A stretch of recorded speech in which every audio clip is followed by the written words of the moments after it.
കർഷകരാണ് രാജ്യത്തിന്റെ ശക്തിയെന്ന് മനസ്സിലാക്കാൻ ഒരു തിരഞ്ഞെടുപ്പ് വേണ്ടി വന്നു നരേന്ദ്രമോദിക്ക്. കർഷകരെ ഒന്നടങ്കം മാറ്റി നിർത്തിയ മോദിക്ക് പല സംസ്ഥാനങ്ങളിലും വോട്ട് കുറയാൻ കാരണം മോദിക്കെതിരെ കർഷകർ സംഘടിച്ചതുകൊണ്ട് തന്നെയാണ്. സത്യം പറഞ്ഞാൽ അവരുടെ സമരത്തിന് മുന്നിൽ മുട്ടുവിറച്ചിരിക്കുകയാണ് നരേന്ദ്രമോദി. കാർഷിക മേഖലയിൽ വൻ പ്രഖ്യാപനവുമായാണ് മൂന്നാം മോദി സർക്കാർ ഇപ്പോൾ എത്തിയിരിക്കുന്നത്. 14 വിളകൾക്ക് താങ്ങുവില വർദ്ധിപ്പിച്ചിരിക്കുകയാണ് കേന്ദ്രം.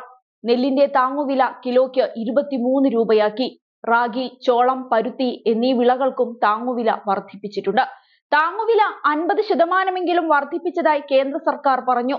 IB മന്ത്രി അശ്വനി വൈഷ്ണവാണ് ക്യാബിനറ്റ് തീരുമാനങ്ങൾ വിശദീകരിച്ചത്. നെല്ലിന് ക്വിന്റലിന് 117 രൂപയാണ് വർദ്ധിപ്പിച്ചത്.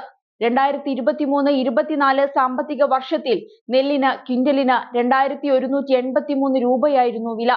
ഇത്തവണ 2300 ആയിട്ടാണ് വില ഉയർത്തിയത്. പരുത്തി, മണിച്ചോളം, റാഗി, ചെറുധാന്യങ്ങൾ, ചോളം എന്നിവയുടെയെല്ലാം താങ്ങുവില ഉയർത്തിയിരിക്കുകയാണ്. ഏറ്റവും കൂടുതൽ വില ഉയർത്തിയിരുന്നത് നേരത്തെ എണ്ണക്കുരുവിനും ധാന്യങ്ങൾക്കുമായിരുന്നു.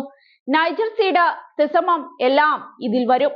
അതേസമയം താങ്ങുവിലയ്ക്ക് നിയമപരമായ പരിരക്ഷ വേണമെന്നത് ദീർഘകാലമായി കർഷകരുടെ ആവശ്യമാണ്. ഇതിന്റെ പേരിലാണ് രാജ്യത്താകെ വലിയ കർഷക സമരങ്ങൾ ഉണ്ടായത്.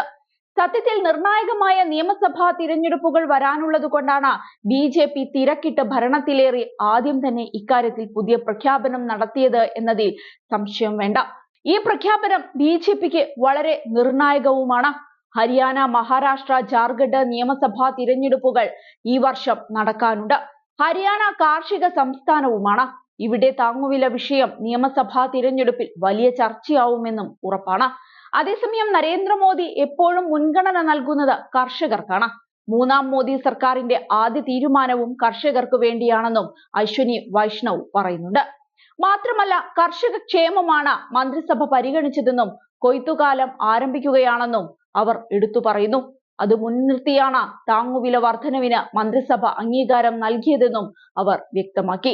2018 കേന്ദ്ര ബജറ്റിൽ കേന്ദ്ര സർക്കാർ താങ്ങുവിലയ്ക്ക് കൃത്യമായ നിയമം കൊണ്ടുവന്നിരുന്നു.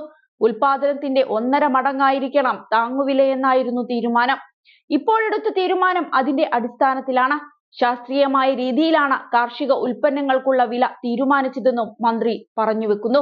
അതേസമയം പുതുക്കിയ താങ്ങുവില പ്രകാരം 35,000 കോടിയുടെ നേട്ടം കഴിഞ്ഞ വർഷത്തെ അപേക്ഷിച്ച് കർഷകർക്കുണ്ടാവുമെന്നും ANI റിപ്പോർട്ട് ചെയ്തിരുന്നു. കഴിഞ്ഞ ദിവസം കിസാൻ സമ്മാൻ നിധിയുടെ 17ാം ഘടുവായി 20,000 കോടിയും പ്രധാനമന്ത്രി നരേന്ദ്രമോദി നൽകിയിരുന്നു. ഏതായാലും മോദി ഇത്തവണ കർഷകരാൽ ഒരു പാഠം പഠിച്ചു. ഇനി അത് സംഭവിക്കാതിരിക്കാൻ മോദി രണ്ടും കൽപ്പിച്ചു തന്നെ ഇറങ്ങിയിട്ടുണ്ട്.